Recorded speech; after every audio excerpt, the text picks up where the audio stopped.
Order দিলাম display টাকা বোনের সেটআপে নিয়ে আসো ছবি তো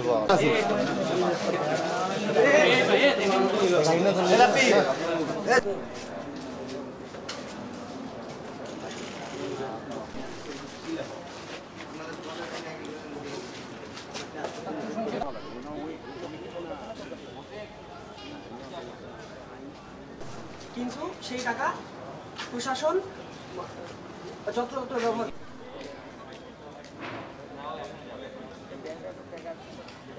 দেওয়া লোক খুব কম, বুর্জুয়া শাসন 4 জন মিলে 8000 জনকে শাসন করে।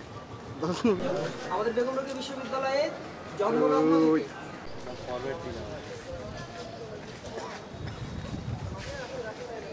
শিক্ষার্থীরা বারবার এই প্রশাসনের কাছে জানিয়েছে তারা তুমি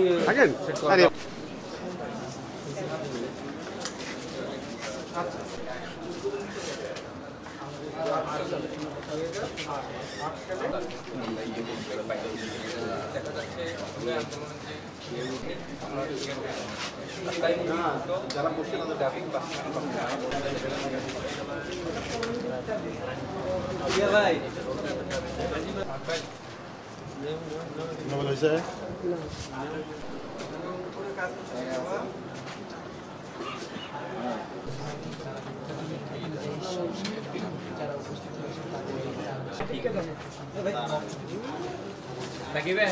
থেকে সৃষ্টি শুরু হয়েছিল সেই মাটিতে আর কোনো কেউ বৈষম্য হোক আর কোনো ওই এই ধরনের কার্যকলাপ লিপ্ত থেকে কাজ করুক সেটা আমরা চাই না। আপনারা জানেন এই যে কার্যক্রমটা যেটা বলতেছিলাম সেটাই শেষ করি। সেটা হলো যে এটার জন্য আমি শিক্ষার্থী ভাইদেরকে বলছি যে চলো আবার যাই, আজকেই যাব। তোমরা এই এই এই লাস্ট যে কর্মসূচিটা এটা আমার মনে হয় তোমরা রিথিং করাটা খুবই দরকার। কী জন্য? তোমাদের একটা স্মারকলিপি দাও, তোমরা একটা আলটিমেটাম দাও, তারপরে যদি না করে তখন আমরা দেখব। কিন্তু এই যে আমার অনুসূচিত এটা তো মানে আমার মনে হয় যখন দেওয়ালে পিঠ থেকে যায় তখন মনে হয় এই কর্মসূচি আসা উচিত। আমি ছাত্রবান্ধব রিথিং করে বলছি, আমার মনে হয় তারা যেটা আমার সাথে কথা বলেছেন যে স্যার এটা একটা আমাদের আপনার কাজটাকে আরও ত্বরান্বিত করার জন্য আমরা এই কাজটা করছি, যাতে বেগম রোকেয়া বিশ্ববিদ্যালয়ের যে যে যে দাবিটা আমরা যেন জোরালো হয়ে আপনি যেন তাড়াতাড়ি করে নিয়ে আসতে পারেন। এটা দেয়ার থিঙ্কিং। আমি এদেরকে নেগেটিভলি দেখি না, কলেজ পজিটিভলি দেখি। বাট আমার মনে হয় তারা রিথিং করবে এই বিষয়টা ভেবে দেখার জন্য। তা আমার মনে হয় কালকে আমি সন্ধ্যার সময় তানজিমউদ্দিন খান, আমি আজকে সকালে এসেছি ঢাকা থেকে, তার সাথে আমার কথা হয়েছে। আশা করি উনি বলছেন তোমার ছাত্র বন্ধুদেরকে একটু বোঝাও, এত মানে তাড়াহুড়ো করে কোনো আইন করা যায় না, এতে ভুলের সংখ্যা থেকে যায়। আর দ্বিতীয়ত হলো এখানে সবার সম্মতি নিয়ে বুঝতে হবে, একটা টাইম নিয়ে। আমার মনে হয় যে সময় আমরা দিছি এই সময়ের ভেরি সুন আমরা করব। তারা ওই দিন বলছে যে নভেম্বরের মধ্যে তারা ইলেকশন পেয়ে যাবে, এটা আমাকে কালকে কনফার্ম করেছেন যে নভেম্বরের মধ্যে কনফার্ম ইনশাল্লাহ করতে পারে। যে যদি এটা হয়ে থাকে তা আমার মনে হয় নভেম্বরের মধ্যে করলে তো আমাদের কোনো অসুবিধা, কারণ এটা তো পাওয়ার পরে একটা ফ্রেমওয়ার্ক দিতে হবে, তারপর ভোটার লিস্ট করতে হবে শত ছাত্র সংগঠনের সাথে বা শত শিক্ষার্থীর সাথে। ছাত্র সংগঠন না, ছাত্র সংগঠন তো আমাদের শিক্ষার্থী, তারা তো আর ব্যক্তিগতভাবে দল করতে পারে বাইরে, কিন্তু তারা তো আমাদের শিক্ষার্থী। তারা সবার সাথে আমাদের মানে মুসলিমের কয়েকজন শিক্ষার্থীর সাথে বলা যাবে না। আমার মনে হয় আমরা সবার সাথে একটা ওপেন বৈঠক করব যে কীভাবে অনুষ্ঠানটা ভোটটা করলে যাতে কারো কোনো সমস্যা না থাকে। কেউ যদি কোনো বলে তাহলে সেইভাবে আমরা সংযোজনকে ডেটটা ঠিক করে আমরা করে ফেলবো ইনশাল্লাহ। তা আমার মনে হয় শিক্ষার্থী ভাই বোনদের আমি তাদের কাছে সব কথা বলবো, আমার মনে হয় তারা এটা রিথিং করবে। এবং এমন যদি হয় আমি আবার যা কথা বলবো।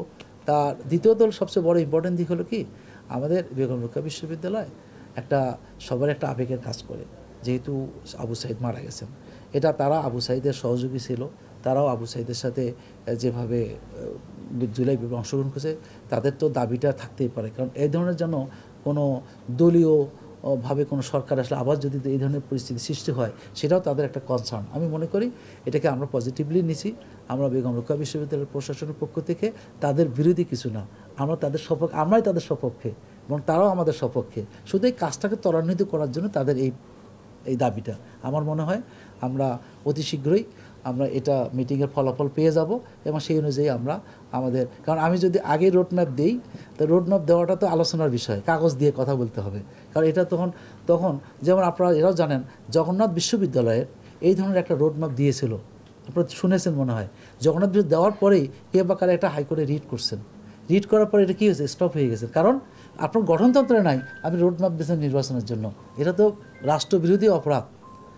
কারণ মহামান্য তো একটা রাষ্ট্রের প্রধান, এই রাষ্ট্র যেহেতু এখানে গেজেটের অনুমোদন নাই, সুতরাং আমি এখানে রোডম্যাপ দিতে, তবে আমাকে যেটা কনফার্ম করেছেন যে নভেম্বরের মধ্যে নির্বাচন হয়ে যাবে, তারপর ইন দ্য মিনটাইম এটা তাড়াতাড়ি দিয়ে দেবে।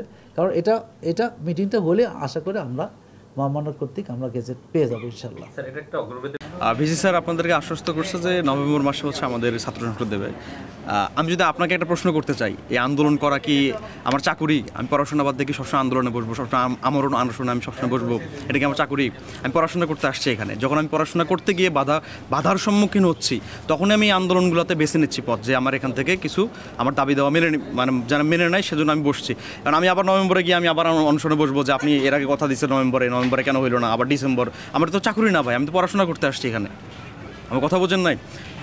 25শে সেপ্টেম্বর মানে 25শে সেপ্টেম্বর, আমরা নভেম্বর ডিসেম্বর চিনি না, আমি শুধু 25শে সেপ্টেম্বরই চিনি। ধন্যবাদ। শিক্ষার্থীদের ন্যায্য অধিকার বা যে দাবি আদায়ের একটা স্বচ্ছ ভ্যালিড প্ল্যাটফর্ম হচ্ছে ছাত্র সংসদ। কারণ হচ্ছে ছাত্র সংসদ তৈরি হয় শিক্ষার্থীদের ভোটের মাধ্যমে নির্বাচিত প্রতিনিধি হয়। তো আমরা জানি যে একজন শিক্ষার্থী যখন প্রতিনিধি হবে শিক্ষার্থীদের মাধ্যমে, নির্বাচনের মাধ্যমে, তখন সে শিক্ষার্থীদের দাবি দাওয়াগুলো নিয়ে সচেতন থাকবে। তো আমরা মনে করি যে একটা ছাত্র সংসদ প্ল্যাটফর্ম অতীব জরুরি, যেহেতু এই বিশ্ববিদ্যালয়ের লেজভিত্তিক ছাত্র রাজনীতি বন্ধ আছে। তো শিক্ষার্থীদের নেতৃত্বে গুণাবলী চর্চা এবং হচ্ছে দাবি আদায়ের যে একটা ন্যায্য প্ল্যাটফর্ম, সেটা হচ্ছে ছাত্র সংসদ। আচ্ছা, আপনারা সকলে অবগত আছেন যে আমরা আজকে বেগম রোকেয়া বিশ্ববিদ্যালয়ের সকল সাধারণ শিক্ষার্থীবৃন্দর পক্ষ থেকে আমরা আমরণ অনশনে বসেছি যে আমাদের বেগম রোকেয়া বিশ্ববিদ্যালয়ের আইনে ছাত্র সংসদ ইনক্লুড নেই। আমরা এই দাবি অনেক আগে থেকেই করে আসছি যে বেগম রোকেয়া বিশ্ববিদ্যালয়ের আইনে যেন ছাত্র সংসদকে ইনক্লুড করে 25শে সেপ্টেম্বরের মধ্যে আমাদের বিশ্ববিদ্যালয়ের ছাত্র সংসদ নির্বাচনের রোডম্যাপ ঘোষণা করে এবং নির্বাচনের তারিখ দেওয়া হয়। না হলে আমরা যে এই আমরণ অনশনে বসেছি, এই দাবি আমাদের যতক্ষণ পর্যন্ত মেনে না নেওয়া হবে আমরা ততক্ষণ এই অনশন পালন করব। আপনারা জানেন যে আমাদের যে দেশে যে স্বৈরাচার হয়ে উঠেছিল, এই স্বৈরাচার হয়ে ওঠার একমাত্র কারণ হচ্ছে লেজুর ভিত্তিক ছাত্র রাজনীতি। এই লেজুর ভিত্তিক ছাত্র রাজনীতির কারণে হাসিনা সরকার স্বৈরাচারী হয়ে উঠতে আরও বেশি সহযোগিতা পেয়েছিল লেজুর ভিত্তিক যে ছাত্র রাজনীতির যে সংগঠন ছিল সেই সংগঠনের। আমরা চাই সারা বাংলাদেশ থেকে এই লেজুর ভিত্তিক ছাত্র সংগঠন উঠে সাধারণ শিক্ষার্থীরা একটা তাদের নিজস্ব প্ল্যাটফর্মে সুষ্ঠু ধারার রাজনীতি চর্চা করুক। প্রাণের দাবি ছাত্র সংসদ নির্বাচন, এমনকি কোটা আন্দোলনের 9 দফার মধ্যে ছাত্র সংসদ নির্বাচন ছিল, যেখানে আমরা 36 দিনে স্বৈরাচারের পতন ঘটিয়েছি। সেখানে 1 বছর পেরিয়ে গেল, আবু সাইদের ক্যাম্পাসে ছাত্র সংসদের ব্যাপারে কোনো দৃশ্যমান পদক্ষেপ হয়নি। এটা আমাদের জন্য অনেক দুঃখের। এই জন্য আমরা আজকে বসেছি। আমাদের দাবি একটাই, আমাদের বিশ্ববিদ্যালয়ের আইনে ছাত্র সংসদ ইনক্লুড করতে হবে এবং 25শে সেপ্টেম্বরের মাধ্যমে আমাদের নির্বাচন দিতে হবে। এই উদ্দেশ্যে আমরা আজকে এখানে বসেছি। আচ্ছা, আপনারা জানেন আমরা আমার অনুশীলনীতে বসেছি যতক্ষণ পর্যন্ত না বিশ্ববিদ্যালয় আইনে ছাত্র সংসদ ইনক্লুড করে রোডম্যাপ ঘোষণা করে নির্বাচনের তারিখ ঘোষণা করতেছে, তার আগ পর্যন্ত আমরা উঠবো না। জুলাই অভ্যুত্থানের পর অন্যতম দাবি হয়ে দাঁড়ায় ক্যাম্পাসগুলোতে ছাত্র সংসদ নির্বাচনের জন্য। এই জন্য আমরা বরাবর আবেদন জানাই, বিভিন্ন কয়েক দফায় বৈঠক করি, ইউজিসিতে আমাদের টিম যায়, তারপরেও আমরা দেখি যে আমাদের ক্যাম্পাসে ছাত্র সংসদে আসানোর যে ফল আমরা দেখিনি। এই জন্য আমাদের ক্ষোভে আজকে এই যে আমাদের বারবার আশ্বাস দেওয়া হয়েছিল, এই আশ্বাসটা আমরা বাস্তবায়ন না দেখাতেই আমরা আজকে আমরণ অনশনে বসেছি। এখানে আমাদের দাবি কয়েকটির মধ্যে রয়েছে 25 তারিখের মধ্যে, 25শে সেপ্টেম্বরের মধ্যে নির্বাচন দিতে হবে। তারপরে হচ্ছে এর মধ্যে যার প্রণয়ন তা 25শে সেপ্টেম্বরের আগেই আমাদের সব কিছু করতে হবে। যতক্ষণ না পর্যন্ত আমাদের দাবি কয়েকটি মানা হচ্ছে আমাদের অনশন, ততক্ষণ চলতে থাকবে।